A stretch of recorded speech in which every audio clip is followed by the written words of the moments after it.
PAN dana wakafnya di kita itu sampai up to ya untuk co-matching program 250 juta. Ini kan kita cerita mengenai 4 triliun dana masuk. Nah, cuman ketika kita mau bergerak nih ya, as always kan banyak kementerian itu mengandalkan BI. Nah, KNKS mengusulkan pembentukan task force. Nah, task force-nya kan kalau 4 triliun masuk, co-matching dari kita juga 4 triliun nih. Nah, sehingga task force itu dibentuk kalau dari luar Kementerian Keuangan, Bappenas itu level-level dirjen. Nah, di kita itu untuk pengarahnya itu levelnya level ADG. Nah, terus kemudian untuk menggerakkan juga kegiatannya, ini baru level saya masuk, level Pak Yono sama teman-teman. Nah, ini kalau misalkan ada pembentukan task force, terus terang saya harus bertanya kepada yang punya otoritas SDM ya. Kalau misalkan ini tuh apa ketentuan-ketentuan yang harus kami perhatikan, apalagi misalkan melibatkan Dewan Pengarah, ya Dewan Pengarahnya itu ADG. Nah ini kan nggak bisa main-main, Mas. Ini inisiatif penting banget dan bisa menjadi salah satu elemen dari economic safety net Indonesia. Jadi kalau kelasnya udah ya triliun, ya apalagi udah mendekati 10 triliun untuk akselerasi sektor-sektor yang memang vulnerable, subsisten ini kan cukup strategis ya untuk bisa didorong. Cuma balik lagi aturan BI-nya gimana? Jangan sampai kita over promise bahwa dari BI minta bantu ya, kita punya expert-expertnya nih di DEX. Jadi bisnis modelnya kita susun, terus kemudian juga kita lagi coba konsultasi juga dengan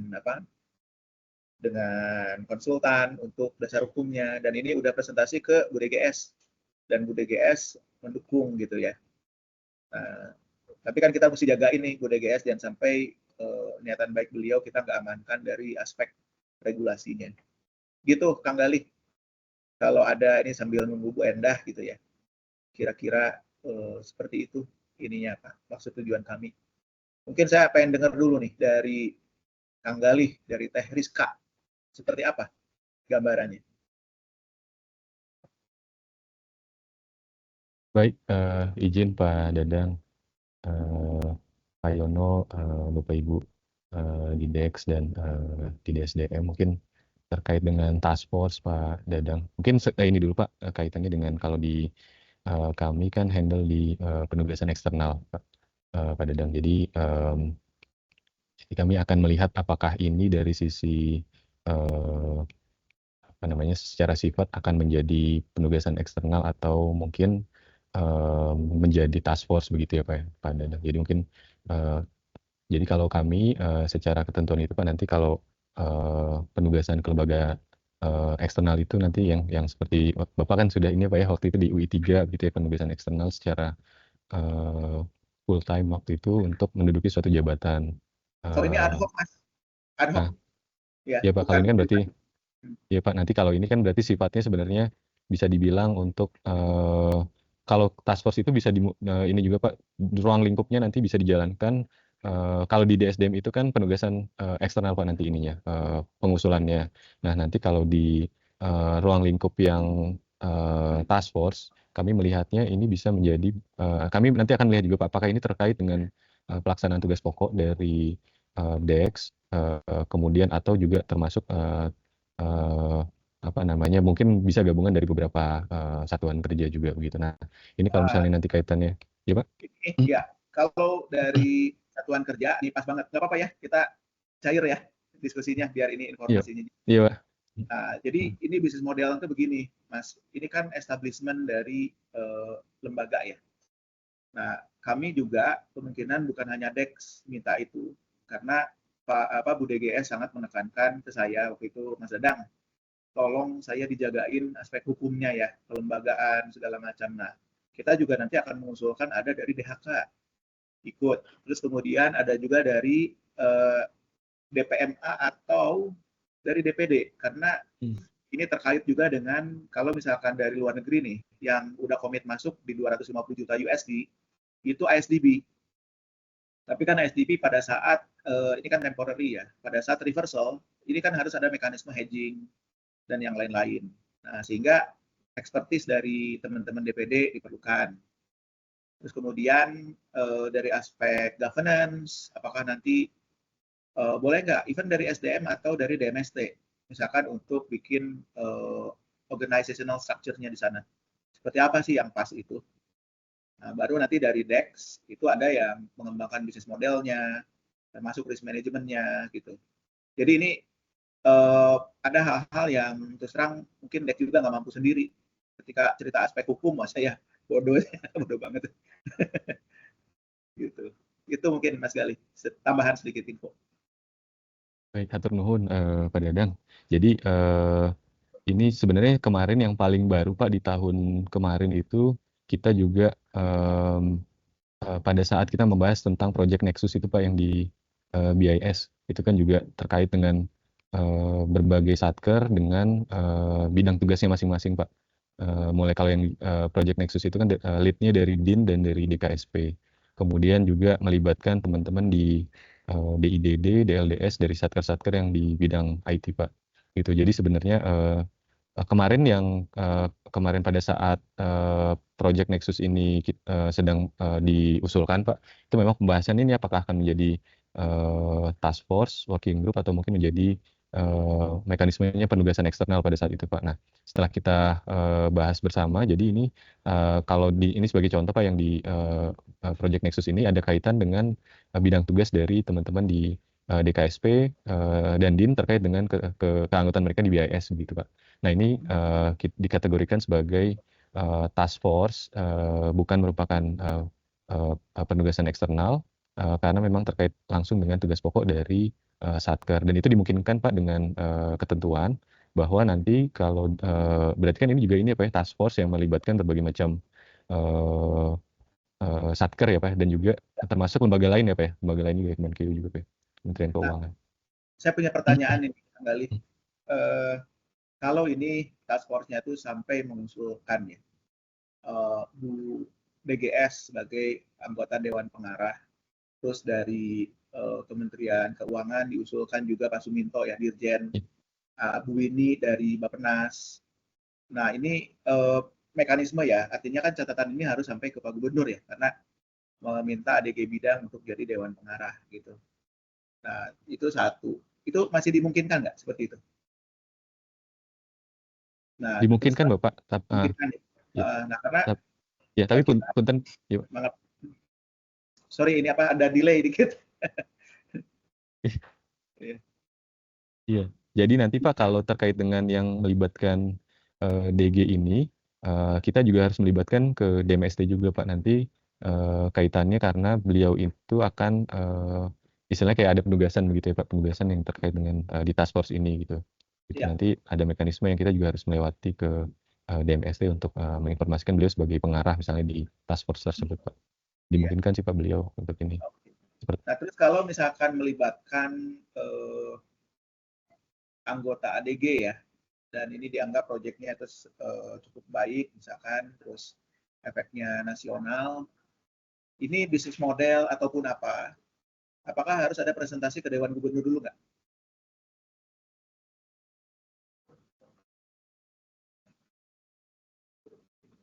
Misalkan at least dalam agak putus Pak tadi terakhir Pak. Ya. Pertanyaan saya kalau misalkan ini melibatkan anggota Dewan Gubernur gitu ya, apakah ini harus dipresentasikan ke board dulu nggak, misalkan dalam bentuk board seminar ataupun apa gitu?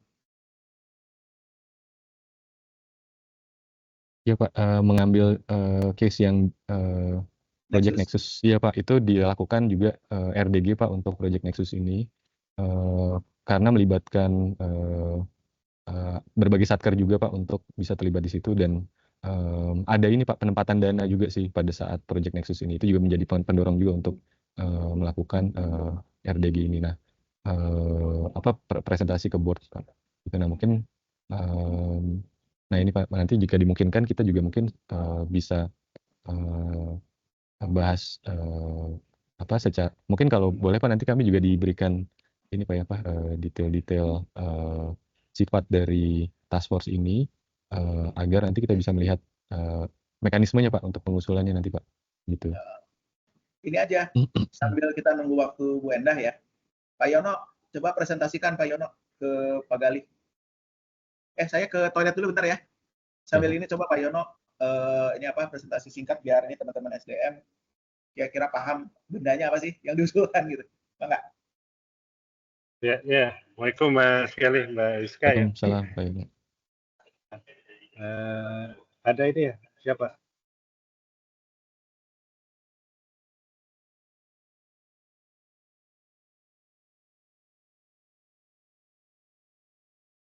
Bentar ya Mas Galih, sambil nunggu ini kalau saya nangkep berarti kan ini subject to diskusi di DSM lebih lanjut ya Mas Galih terkait dengan treatmentnya ya, seperti apa, apakah ini masuk penugasan eksternal BI wide atau cukup di. Nah ini Mas Galih ya mungkin sedikit ya terkait dengan ini sebetulnya gagasan ini untuk merespon visi misi presiden terpilih nih Mas Galih ya. Jadi di sana itu ada visi misi terkait dengan pembentukan bank wakaf waktu itu. Nah, itu sudah direspon juga oleh Bappenas di dalam rancangan teknokratik bahwa Bappenas menyiapkan rancangan teknokratis dalam bentuk pembentukan bank wakaf. Nah, kita pernah mengundang Bappenas beberapa bulan yang lalu ya. Dalam pemahaman Bappenas seperti apa sih menerjemahkan cita-citanya presiden terpilih waktu itu. Nah, dia sampaikan waktu itu kan kalau sekarang yang existing itu ada bank wakaf mikro ya. Terus kita sampaikan waktu itu ke Bappenas, jangan itu, karena itu tidak mewakili ya sesuatu yang memang best practice-nya ya untuk pengelolaan aset wakaf dan wakaf uang gitu. Nah, sehingga dengan inisiatif dari Kemenq waktu itu kita bersama-sama melakukan kajian awal nih Mas Galih ya, untuk membuat kajian yang kemudian kita sebut sebagai Indonesian Special Mission Vehicle itu. Dulu di awal sempat kita munculkan juga ada terminologi bank wakaf ya, walaupun kemudian di kajian terakhir kita mengganti ya istilahnya dengan SMP ya. Kalau dari Connect juga mengganti istilahnya apa saya lupa gitu. Artinya agar kita tidak terjebak di awal dengan regulasi yang cukup ribet ya, kalau di awal-awal sudah harus mindset kita dalam bentuk bank ya. Karena Mas Galih mungkin paham sendiri ya, kalau dalam bentuk bank regulasinya sangat ketat, sangat rigid gitu. Nah, kami sudah mengundang beberapa pihak juga Mas Galih ya, karena kita melihat bahwa apa yang akan kita bangun ke depan itu jangan sampai ada irisan yang sangat tebal dengan lembaga yang sudah terbentuk ya, baik itu BLU di Kementerian Keuangan terutama atau lembaga-lembaga lainnya ya seperti INA ya, Indonesia Investment Authority ya. Nah, ini yang kemudian kita tuangkan, kita kolaborasi dengan konsultan untuk membuat kajian awal ini. Next slide coba. Mungkin langsung ke ini aja, ke model bisnis ya. Berapa yang ini Ban? Next. Terus. Ya ini. Terus. Nah ini mungkin Mas Kelly ini ya, karena kita melihat kalau DGS kan sangat clear ya apa yang akan kita lakukan, sebaiknya mengusung juga ya mandat BI ya. Nah, kami melihat bahwa pembentukan Special Mission Vehicle ini terutama ditujukan untuk pemberdayaan ya nantinya ya, dana-dana yang terkumpul di lembaga tersebut digunakan untuk pemberdayaan. Ini mindsetnya nanti di slide selanjutnya, pemberdayaan walaupun ini dana wakaf, kita tetap subject to channeling ke aset-aset atau instrumen-instrumen yang high class gitu ya. Nah, kemudian yang kedua dari sisi low cost financing ya, karena kita berharap kan ini dananya dana wakaf ya, sebagaimana yang sudah kita terjadi di saat ini ya, beberapa program-program pembiayaan infrastruktur yang dibiayai dari wakaf semestinya low cost ya ini.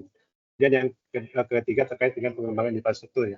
Nah, kita melihat bahwa ISMV ini akan lebih banyak heavy ke masalah investasi ya, walaupun nanti kemudian detail tiganya ada untuk konsumsi yang CSA dan sebagainya. Nah, ini sangat inline dengan tugas BI untuk mendorong pembangunan ekonomi yang berkelanjutan ya, karena ini akan mendorong pertumbuhan, menjaga stabilitas, dan juga yang paling penting juga salah satunya bagaimana inklusi keuangan itu bisa didorong dengan lembaga ini ya, karena di sini ada dana-dana di tier 2 dan terutama di tier 3 yang bisa mendorong inklusi lebih lanjut.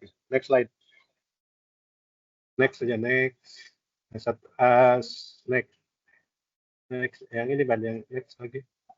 Next, yang ada gambar. Nah ini kurang lebih Mas Gali, Mbak Rizka ya. Jadi kita melihat bahwa structure ya dari special mission vehicle ini kurang lebih seperti ini ya, secara sederhana Mas Gali ya. Jadi nanti ada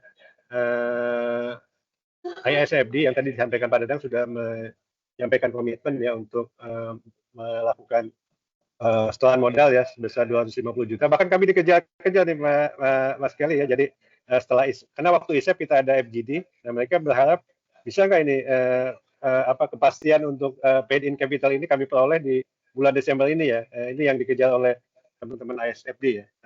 Kita asumsikan ini sebagai co-matching-nya ada dari Kementerian Keuangan.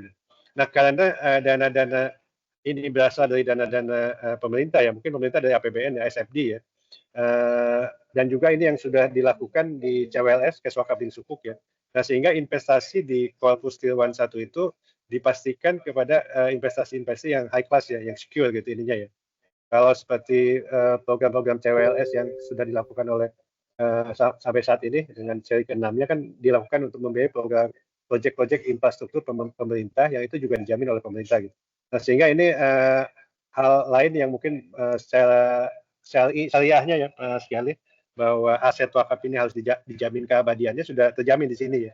Dan ini yang pertama diinvestasikan ke instrumen yang secure, yang kedua juga ada jaminan pemerintah gitu. Nah, ini sudah include di sini. Nah, kemudian lembaga ini juga memungkinkan untuk adanya setoran modal atau dalam bentuk setoran modal dari lembaga-lembaga najil atau pengelola wakaf yang lainnya, baik domestik maupun global gitu. Nah, ini bisa kemudian di tier 2 capital ini subjek untuk channeling ke investasi-investasi yang memang kita sebut mungkin quality investment ya.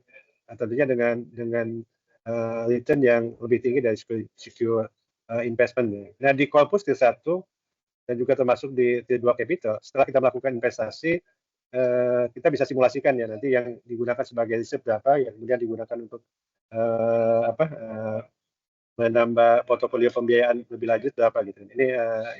Nah, di tier 3, ini yang tadi di slide sebelumnya yang terkait dengan inklusi keuangan terutama ya. Nah, ini bisa kita lakukan investasi-investasi yang memang sifatnya kayak sodako dan CSR ya.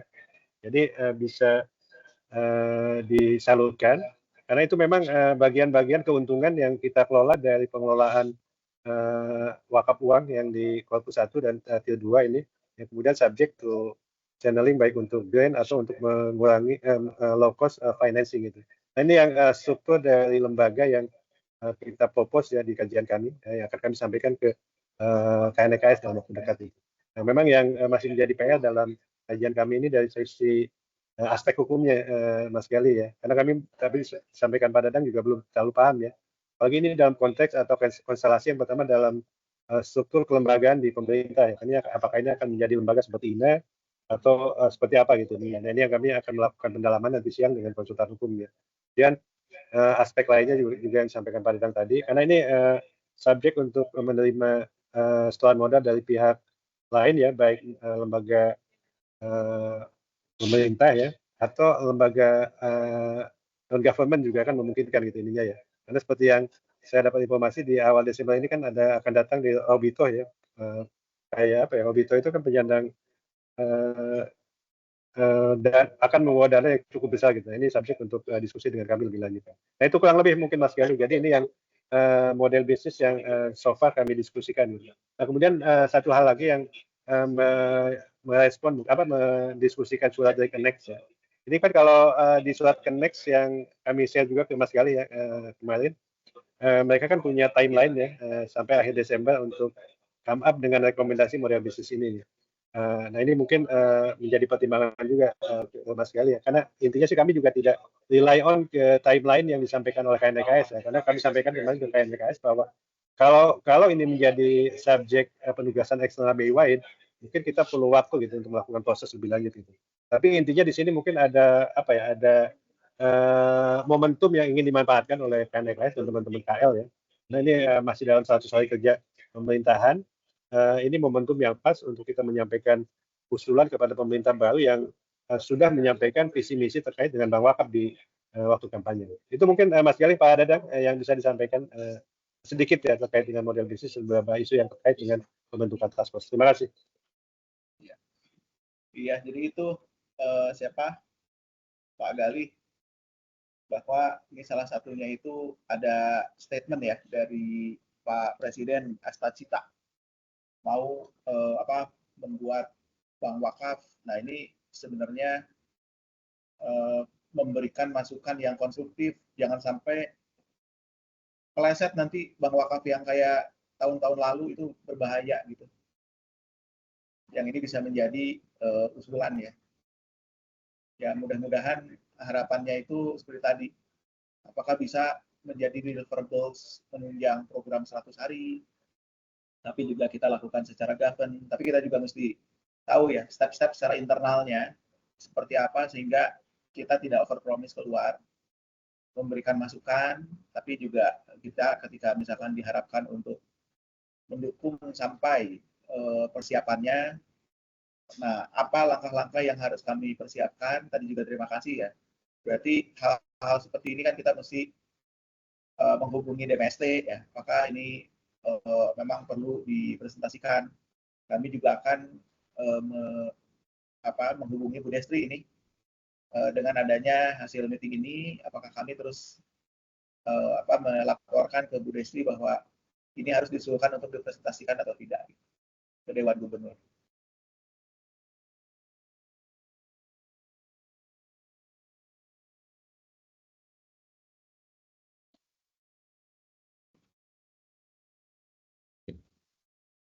Baik.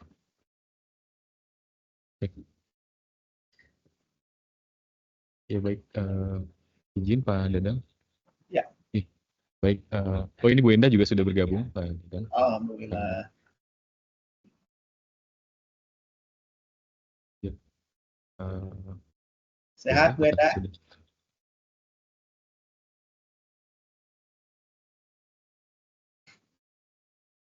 Baik, punten. Mungkin masih proses bergabung Pak Dadang. Oke. Baik punten Pak, terima kasih banyak Pak Yono. Tadi alhamdulillah Pak. Jadi kalau kami melihat semakin clear ya ininya.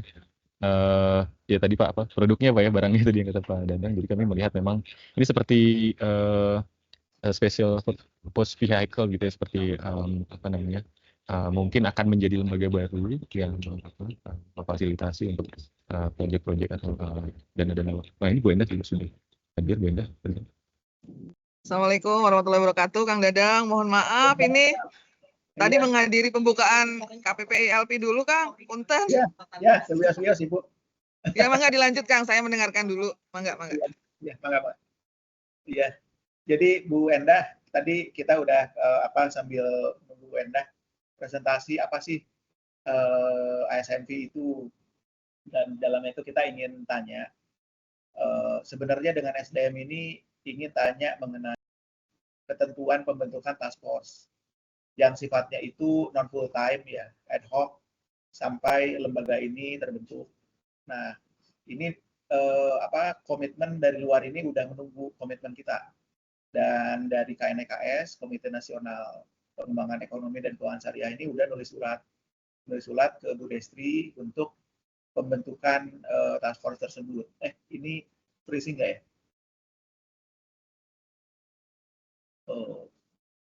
Bu Endahnya freezing ya? Iya, sepertinya Oh, Pak. iya. Agak kurang Iya, Pak. stabil.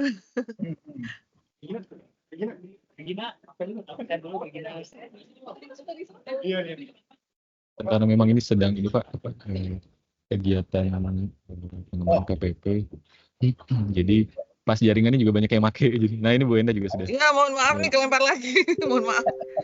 Iya. Nah, jadi ini malah dari meeting ini pertama kita ingin dapat masukan mengenai apalagi ini kan yang diusulkan itu sampai level Bu Destri jadi anggota Dewan Pengarah dari KNKS ini. Yang tentunya kan kita harus mengikuti aturan ya yang berlaku mengenai penugasan dalam task force parsial gitu, tidak tidak full time. Nah, terus yang kedua, tadi juga saya dari Kang Galih ya, dikasih tahu bahwa apakah inisiatif seperti ini baiknya tanya dulu ke DMST, harus melalui RDG kah, atau buat seminar kah? Kalau sifatnya di awal itu misalkan belum ada keinginan kita untuk chip in gitu ya, ada penyertaan uang. Kalau tidak ada penyertaan uang, apakah tetap masih perlu RDG atau tidak? Karena ini dari ASDB-nya itu minta cepat-cepat ini Bu, mereka itu udah siap gua hilang lagi. Dari dari ISFD-nya itu minta cepat-cepat komitmen dari kita. Nah, untuk co-matching sebesar $250 juta, Bu. Nah, ini kan capital inflow ya yang cukup besar untuk program-program sustainable. Nah, gimana caranya kita bisa men-secure komitmen? Karena dari Malaysia ini udah mencium ini, dia pengen juga Bu meng-overtake. Nah, apakah kita bisa cepat-cepat atau enggak tanpa melangkahi ya, men-circumvent aturan-aturan yang berlaku baik internal maupun eksternal. Nah, kalau untuk eksternal, kita rencana sedang minta bantuan dari konsultan hukum.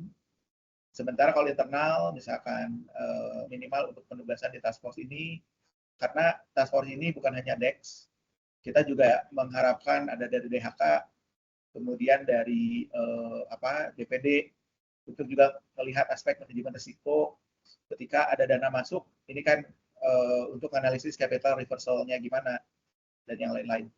Mungkin itu Bu Endah yang kita harapkan masukan dari DSDM. Mangga Ibu. Suaranya belum kedengeran ya? Nah ini baru. Ya. Izin Mas Gali tadi apakah sudah menyampaikan yang poin-poinnya Mas, supaya saya tidak kembali. Ya Bu, tadi di awal tadi kita dengan Pak Dadang kita masih diskusi ngobrol terkait dengan penugasan eksternal ataupun task force atau working group, termasuk juga untuk ini Bu terkait dengan status Dewan Gubernur apabila anggota Dewan Gubernur apabila menjadi tadi misalnya tim menjadi pengarah atau mungkin menjadi salah satu tim pengarah misalnya itu perlu melalui DMST begitu Bu, untuk karena penugasan DG lewat DMST mungkin baru awal gitu. Ya, izin melanjutkan Kang Dadang. Jadi terima kasih untuk kesempatannya, kami diberikan kesempatan untuk nyusul ini Kang. Mohon maaf sekali lagi dengan segala keriuhan yang ada. Yang pertama Kang, ini melanjutkan dari yang Mas Gali tadi, memang sebenarnya secara prinsip gitu ya, untuk penugasan ini terbagi dua Kang, untuk yang terkait dengan Dewan Gubernur gitu, anggota Dewan Gubernur, itu baik terkait dengan penugasannya di luar tugasnya sebagai anggota Dewan Gubernur Bank Indonesia, termasuk kalau nanti ada penunjukan sebagai komisaris, kemudian ada terkait dengan remunerasi yang diterima ketika menjadi komisaris dan sebagainya, itu ada diatur yang menghandle adalah DMST gitu ya, termasuk mekanismenya. Jadi mekanismenya nanti pada saat apakah nanti yang seperti Kang Dadang sampaikan tadi, apakah harus melalui RDG atau bagaimana, itu nanti dengan teman-teman DMST Kang. Jadi memang selama ini bukan DSDM yang menghandle, hanya mungkin nanti biasanya kalau ada penunjukan anggota Dewan Gubernur sebagai jabatan yang baru, mungkin kami hanya di-CC-kan Kang.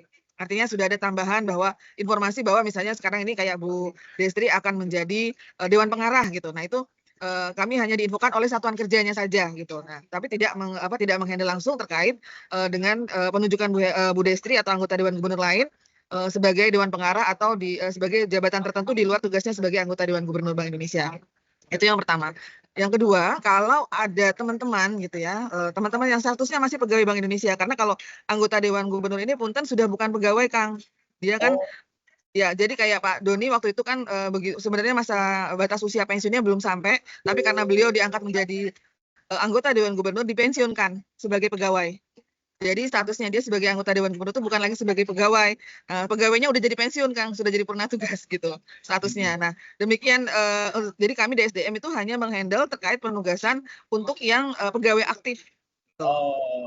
Jadi yang memang statusnya misalnya nanti ada AG misalnya asisten gubernur, kemudian ada pegawai L1, L2 gitu ya, G8, G7 atau pegawai yang ke bawah itu yang statusnya masih pegawai Bank Indonesia, itu ada di DSDM. Nah, hanya mekanismenya, Kang, untuk penunjukannya misalnya Kang Dadang sebagai forum akademik gitu ya, misalnya member forum akademik, terus nanti ada lagi menjadi ketua apa gitu ya. Nah, itu penunjukannya untuk penugasannya itu kalau memang nanti sifatnya adalah penugasan secara BI wide gitu ya, bukan terkait dengan tupoksi satker. Nanti saya mengundang Mas Gali dan Bariska untuk menambahkan untuk yang terkait dengan tupoksi satker. Ini tupoksi satker contohnya seperti ini, Kang. Teman-teman juga kemarin sudah pernah ada yang diskusi juga dari DEX gitu ya. Mas Yono, kayaknya aku pernah diskusi sama Mas Yono deh. Itu misalnya menjadi anggota badan wakaf misalnya. Nah, wakaf ini kan memang terkait dengan tupoksinya DEX gitu ya. Yang bisa menjadi anggota hanya orang-orang DEX gitu, pegawai DEX karena memang terkait dengan tupoksi DEX. Nah, contohnya lagi misalnya sebagai anggota KRIS apa gitu. Nah, ini yang bisa menjadi member di situ karena terkait dengan tupoksinya di KSP gitu. Nah, ini itu adalah terkait dengan tupoksi satker sehingga untuk yang bersangkutan menjadi anggota atau menjadi secara part-timer itu hanya cukup dimintakan persetujuan dari anggota Dewan Gubernur yang membidangi gitu. Jadi tidak perlu harus termasuk kalau misalnya pun levelnya G7 ke atas ya Kang, itu tetap kalau hanya terkait dengan tupoksi satker itu hanya dimintakan persetujuan ke ADG bidangnya gitu. Tetapi kalau yang sifatnya BI wide gitu artinya contohnya misalnya di IMF gitu. Lowongan jabatan di IMF itu penugasan di IMF itu bisa diisi dari satker mana saja tergantung dari posisi yang saat itu dibutuhkan apa. Misalnya ada yang kadang-kadang sekarang yang isi orang di KSP, ada yang orang dari DKM, ada yang di KMP gitu. Nah, itu sifatnya BI wide sehingga penugasannya itu adalah penugasan yang dapat dicatatkan sebagai penugasan eksternal. Nah, penugasan eksternal ini mekanismenya agak beda dengan penugasan yang tadi terkait dengan tupoksi satker. Nah, ini harus melalui DSDM dan penunjukannya pun tidak langsung penunjukan oleh satkernya, tetapi harus dimintakan pendapat dari DSDM siapa yang akan menduduki lowongan ini. Gitu. Jadi nanti biasanya satkernya misalnya contohnya ada di BIS, ada di KSP, ada lowongan jabatan di BIS gitu. Nah, itu nanti DKSP akan mengirimkan memo ke DSDM kepada kami Kang untuk minta ini ada lowongan jabatan untuk ini kira-kira apakah ada pegawai Bank Indonesia aktif yang akan ditugaskan di sana. Nah, biasanya setelah kami menerima surat itu, kami akan melakukan review strategi apakah kita memang posisi ini memang kita perlu isi dari orang BI, apakah ada benefitnya secara strategic intent dan sebagainya. Nah, kalau memang secara review memang kita memang pantas menempatkan orang di sana, maka selanjutnya kami akan berkonsultasi dengan teman-teman konsultan di DSDM Kang untuk ditarik datanya. Nah, kira-kira kalau untuk requirement ini level G berapa yang akan menduduki, apa yang akan dicalonkan. Terus kemudian akan diambilkan terutama dari KPP maupun pipeline KPP. Jadi kandidatnya ini bukan satkernya yang menentukan, tetapi DSDM diambil dari yang tadi itu. Nah, nanti teman-teman konsultan Mas Gamal TS ini yang akan berkonsultasi dengan satkernya apabila misalnya contohnya waktu itu Kang Dadang menjadi sekjen di misalnya contohnya Mas Rifki Ismail misalnya menjadi sekjen di IFSB. Ini ada Teh Yuri juga gitu. Nah, itu biasanya kita akan konsultasi ke teman-teman DEX misalnya nih kalau Teh Yuri atau udah Rifki ini kita ambil untuk ini kira-kira kita calonkan jadi kandidat kira-kira akan menginikan proses bisnis di satkernya nggak akan mengganggu nggak gitu. Nah, misalnya udah oke. Nah, ini yang akan kita bikinkan catatan ke Pak Gubernur sebagai ADG bidang kita. Nah, padahal baru seleksi aja tuh Kang, itu tetap harus ke Pak Gubernur dulu sebagai ADG bidang SDM untuk mendapatkan ibaratnya tuh kalau Kiai itu minta restu lah sama Kiai gitu, minta didoain sama Kiai. Jadi minta endorse dulu, minta endorse gitu. Bu Endah, Ya, kalau Kang. just in case ini di dalam pembentukan task force di pembentukan ISMV ini, Ya. ini kan sifatnya parsial, Bu. Jadi tidak full time. Itu Iya, hanya part-timer ya, Kang ya. part-timer itu tetap harus ke Pak Gubernur. Betul, Kang. Tetap. Oke. Nah, Ya. jadi Kalau ini ya, Kang, kalau sifatnya BI wide ya. Dan Ya. dapat dicatat sebagai penugasan eksternal. Tapi kalau terkait dengan tupoksi satker, nggak perlu ke Pak Gubernur, cukup dengan ADG bidangnya saja, kayak persetujuan ADG bidang aja. Itu Gitu. perlu RDG nggak kalau ke Pak Gubernur? Kalau ke Pak Gubernur untuk levelnya G7 ke atas, kalau yang diusulkan itu harus di RDG-kan, diputus di RDG. Kalau yang penugasan eksternal ya Kang, tapi kalau misalnya hanya penugasan yang terkait dengan tupoksi satker yang tadi, itu cukup ke ADG bidang saja yang menyetujui. Jadi tidak perlu di RDG-kan, pangkat apapun. Atau Gitu. lebih realnya Bu, pembentukan SMV ini Ya. memang ini adalah lembaga akselerator keuangan syariah yang memang impact-nya nanti nationwide, tapi syariah, Bu. Nah, cuman di dalam keahliannya, ini kita ingin mengundang ada misalkan dari DHK 1 orang, terus kemudian dari DPD 1 orang. Nah, dari DEX mungkin 5 atau 6 orang. Itu harus ke Pak Gubernur dan harus RDG nggak? Levelnya level G7 ke atas atau masih level di bawah? Ada G7, ada yang G6, ada yang G5, ada yang G4. Iya, yang pertama ya punten Kang, jadi yang pertama memang, kita akan mereview dulu gitu ya, apakah sifatnya ini ya, jadi DSDM tuh akan, melihat dulu apakah ini memang, penugasan ini bisa digolongkan masuk di dalam penugasan eksternal, artinya secara BI Wide itu akan dicatat sebagai penugasan meskipun part-timer ya, kan kayak di Dias4B, itu misalnya contohnya di Dias4B atau kita di, PSBI, BSBI apa PSBI ya Mas? BSBI itu juga BSBI. part-timer, BSBI itu juga part-timer, tetapi, termasuk penugasan eksternal, gitu. Oh, Nah, sementara untuk ini kita mesti ngecek dulu nih, Kang, apakah ini masuk penugasan eksternal atau hanya penugasan yang terkait dengan tupoksi Satker, gitu ya. Seandainya ini penugasan yang terkait dengan tupoksi Satker, ya, misalnya dari hasil itunya, nah itu bisa cukup langsung ke ADG bidangnya saja, meskipun itu nanti Mas Gali tambahin ya, Mas, sama Mbak Rizka ya, meskipun nanti, misalnya nanti membutuhkan, kehadiran Mas Gali sebagai dari DSDM, DHK juga nanti kita akan tarik sebagai member gitu ya. Tetapi ini sebenarnya tugasnya ini adalah terkait dengan tupoksi Satker. Membernya apa? Membership-nya ini terkait dengan tupoksi Satker.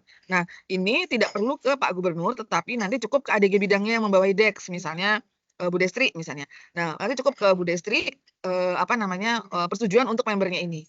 Nah, nanti yang bersangkutan itu bisa mencatatkan penugasan ini secara mandiri di Haris. Untuk, jadi nggak langsung menambah Q-score kan sekarang kan modelnya kan saya masa saya jadi anggota ini nggak ada Q-score-nya gitu kan. Nah itu nanti akan, yang bersangkutan langsung menyatakan itu di Haris bahwa saya adalah anggota, dari ini gitu ya. Nah setelah itu, ke DSDM-nya pun itu hanya sesi untuk pemberitaan bahwa, ini yang bersangkutan, sebagai anggota, untuk syariah ini gitu. Tapi tidak perlu harus, persetujuan, ke Pak Gubernur gitu, cukup ke ADG bidangnya karena memang terkait dengan tupoksi Satker. Nah, apabila ini dinilai adalah termasuk, yang sifatnya eksternal gitu ya, dapat digolongkan sebagai eksternal, maka ini mekanismenya agak lebih panjang. Yang tadi, harus ke DSDM dulu dan belum tentu yang, Kang Dadang tunjuk ini adalah orang-orang yang memang diusulkan oleh DSDM, gitu. hmm, Jadi bisa iya, jadi misalnya, oh DHK-nya misalnya Kang Dadang lebih nyaman kalau yang ditunjuk adalah misalnya Mas Imam Subarkah gitu ya. Nah, tapi padahal menurut kami misalnya, oh Mas Imam Subarkah ini, dari sisi misalnya nih Kang, ini punten ini cuman cuman, siap, siap, diperagakan siap. oleh model gitu ya. Jadi kalau ada kesamaan nama itu hanya fiktif belaka gitu. Nah itu misalnya misalnya kayak, oh nih Mas Imam ternyata sebenarnya tidak diarahkan ke sana, Pak Imam itu tidak diarahkan untuk penugasan. Oh yang diarahkan itu harusnya misalnya, si X gitu, misalnya Bang Amsal gitu misalnya kalau beda-beda agama, si X gitu. Nah si X inilah yang sebenarnya nanti akan diusulkan oleh DSDM ke Pak Gubernur dulu gitu. Nah, itu yang akan lebih panjang. Kalau kalau kami pribadi sih melihat penugasan ini terkait dengan tupoksinya, DEX gitu ya, sehingga cukup sebenarnya tidak perlu harus ke Pak Gubernur. Mungkin kalau kalau Bu Destri mungkin nanti DMST ya, mungkin harus izin Pak Gubernur dan sebagainya, tapi mekanismenya. Tapi kalau untuk yang teman-teman ini, kalau menurut kami, hemat kami itu cukup ke ADG bidangnya karena terkait dengan tupoksi Satker, karena memang Oke, orang-orangnya sudah ditunjuk oleh DEX gitu loh yang akan menjadi ya, Bu membersnya. Enda, saya punya 2 pertanyaan nih. Mangga, Kang. Pertama, mekanisme meminta misalkan dari DHK nih ya, dari DHK level G6 Ya. untuk menjadi anggota task force, terus pegawai dari DPD level G6 untuk juga anggota task force. Ini langkah pertamanya apa? Nah, izin Kang, ini kan terkait dengan lintas Satker ya, berarti kan yang bersangkutan juga harus mohon izin kepada ADG bidangnya. Artinya Ya, dari DEX sendiri, seperti biasa Kang akan mengirimkan memorandum kepada Satker yang misalnya DHK gitu ya, yang misalnya kalau misalnya menunjuk misalnya Pak Imam atau mungkin nanti, menyerahkan kepada pimpinan Satkernya siapa yang akan ditunjuk. Nah nanti, si Satkernya itu yang akan memintakan ke ADG bidang yang membawahi Satkernya bahwa ini jadi si di bawah X dulu ya, di iya, bawah dulu betul. minta, nanti satkernya ke atas.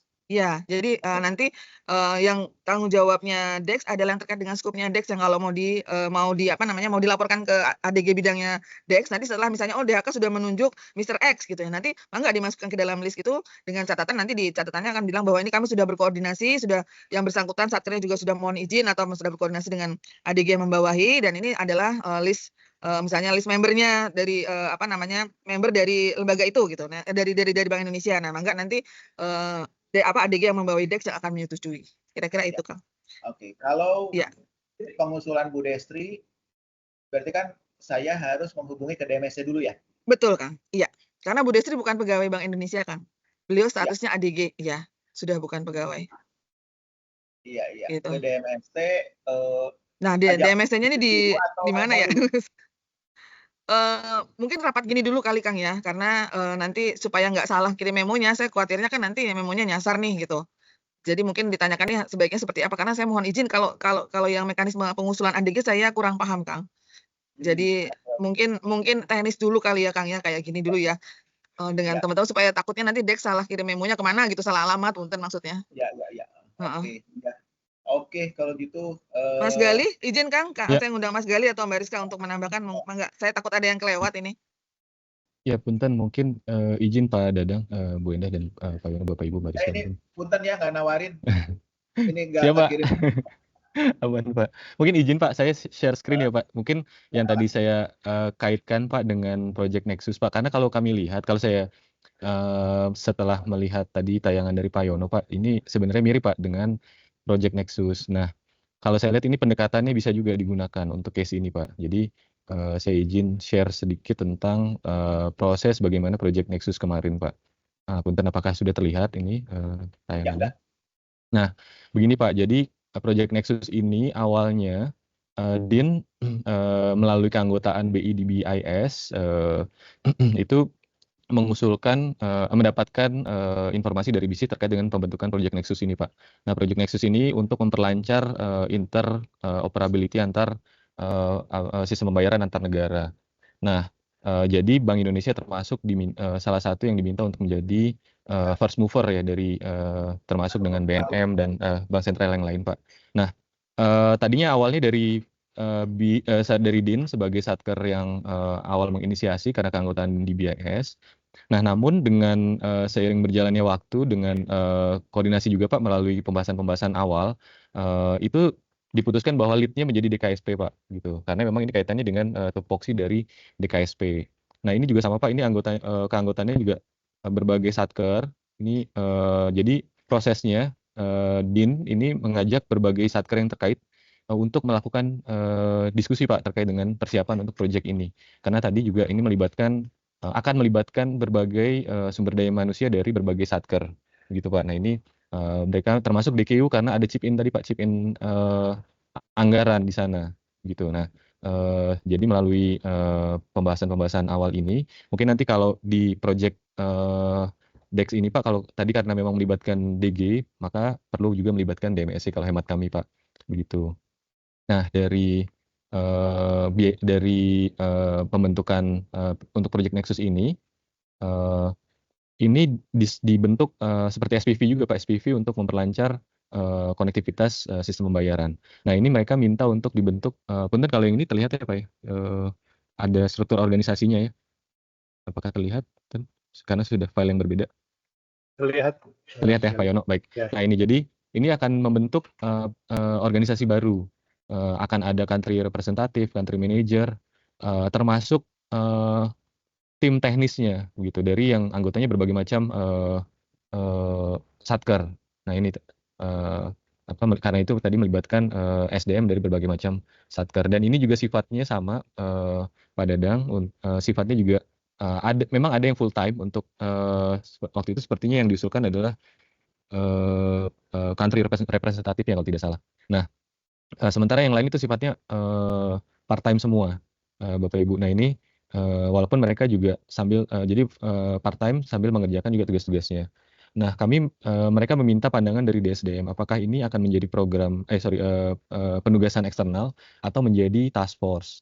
Nah, setelah itu kami lakukan telaah setelah beberapa kali rapat bersama, maka kami menyampaikan bahwa Project Nexus ini termasuk sebagai bagian dari tupoksi dari DKSP dan juga termasuk dari satker-satker yang secara teknis juga mendukung untuk pembentukan dari task force ini untuk memperlancar interoperability dari sistem pembayaran. Nah, sehingga kami menyampaikan bahwa ini sifatnya task force bukan penugasan eksternal, tetap bisa dituangkan dalam SK Gubernur yang terdiri dari perangkat-perangkat dari organisasinya dari task force tadi, dan juga termasuk orang-orang yang akan terlibat di situ dari satker-satker yang berbeda dari berbagai macam satker yang berbeda. Nah, akhirnya waktu itu DKSP sebagai lead mengusulkan pembentukan task force ini dan menyampaikan SK kepada Bapak Gubernur untuk dibentuk task force-nya. Gitu. Jadi memang tadi yang disampaikan Bu Endah, nanti kita akan melihat Pak Dadang apakah ini sifatnya mekanismenya adalah skema penugasan eksternal, atau ini sifatnya task force begitu. Dua-duanya tetap secara, nilai tambah akan tetap dapat Bapak untuk, anggota-anggota yang terlibat, hanya memang mekanismenya saja, skemanya saja yang akan berbeda antara penugasan eksternal atau, task force. Dan, tadi pengusulannya juga mekanismenya tadi sudah disampaikan Bu Endah juga berbeda, termasuk tadi melibatkan juga anggota Dewan Gubernur. Mungkin dari saya itu, begitu, Pak Dadang, Bu Endah. Mungkin Mbak Rizka tadi udah raise hand, monggo Mbak Rizka. Ya, makasih Pak Dadang, Bapak Ibu di DEX, Mbak Endah, Mas Garli. Nggak kedengeran suaranya. Volumenya baru ditambah. Iya Pak, udah kedengeran ya Pak? Belum ngopi soalnya Kang, dia belum ngopi. Ya mungkin sedikit saja Pak Dadang, Bapak Ibu mengkonfirmasi lagi tadi terkait dengan penugasan atau penunjukan anggota Dewan Gubernur. Tadi sudah disampaikan Mbak Endah bahwa memang area pengelolaannya di DMST Bapak Ibu, tapi secara prinsip di PDG penugasan eksternal kita sudah mengatur bahwa prinsipnya yang pertama, penunjukan ADG pada lembaga penugasan ini didasarkan pada permintaan secara tertulis dari lembaga penugasan. Jadi memang untuk ADG ini opsi penunjukan atau penugasannya itu hanya didasarkan pada permintaan secara tertulis dari lembaga penugasan. Di PDG ini juga sebenarnya kita sudah menetapkan kriteria lembaga penugasan mana yang memang istilahnya diperbolehkan gitu ya kepada ADG maupun pegawai untuk ditugaskan. Tujuannya ya agar tidak ada resiko hukum dari penugasan ADG maupun pegawai terkait dengan penugasannya di lembaga penugasan. Jadi mungkin nanti dengan teman-teman DMST, Bapak Ibu di DEX bisa melakukan asesmen juga terkait dengan potensi resiko dan hal-hal yang perlu diperhatikan sebelum melakukan penugasan. Kemudian untuk penunjukan anggota Dewan Gubernur itu dilakukan dengan mempertimbangkan kesesuaian antara ruang lingkup penugasan dengan antara lain pengalaman anggota Dewan Gubernur dan keseimbangan beban tugas di antara Dewan Gubernur. Sehingga memang tadi mekanisme persetujuan penunjukan ADG di lembaga penugasan itu ditetapkan melalui rapat Dewan Gubernur dan dituangkan dalam bentuk SK Gubernur Bank Indonesia. Mungkin secara prinsip untuk ADG itu Bapak Ibu yang kita atur di dalam PDG penugasan eksternal dalam hal memang sifatnya tadi ya penugasan ex officio mempertimbangkan jabatan ADG di Bank Indonesia sebagai maksudnya perwakilan ADG di sebuah lembaga mewakili Bank Indonesia. Terkait dengan penugasan task force, memang kami sudah beberapa kali konfirmasi dengan teman-teman DHK maupun DMST, memang tidak ada ketentuan baku yang mengatur bagaimana kita menyusun task force ataupun working group.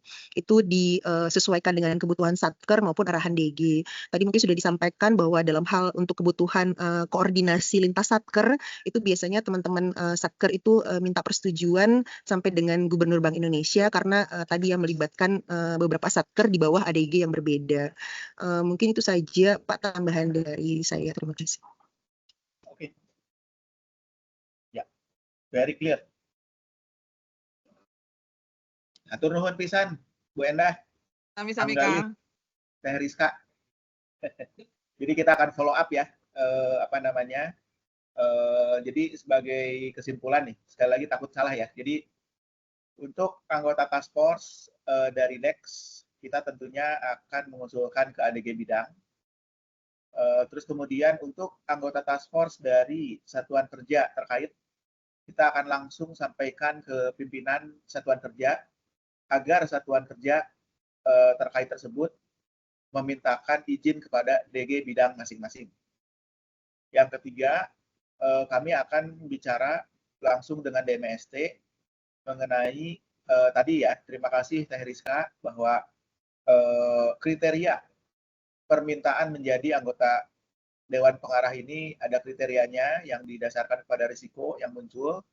Kalau kita sepakat, maka hal tersebut akan diusulkan ke RDG, mungkin RDG KTKK ya, kelembagaan, di mana Bu DGS itu mendapatkan clearance. Walaupun nanti ada kemungkinan ketika KTKK ini kan Pak Gubernur anggota ketua ya kalau nggak salah ya KTKK ini pasti akan meminta debrief sebenarnya proyek apa ini.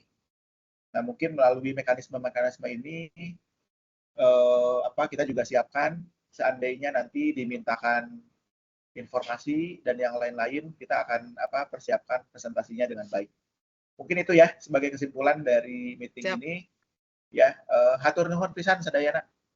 Sami-sami Kang, dengan senang Atur hati. nuhun Pak Dedang. Terima kasih Terima Bapak. kasih, Terima kasih. Mbak Naka. Assalamualaikum Sekali, warahmatullahi Mbak wabarakatuh. Naka. Bapak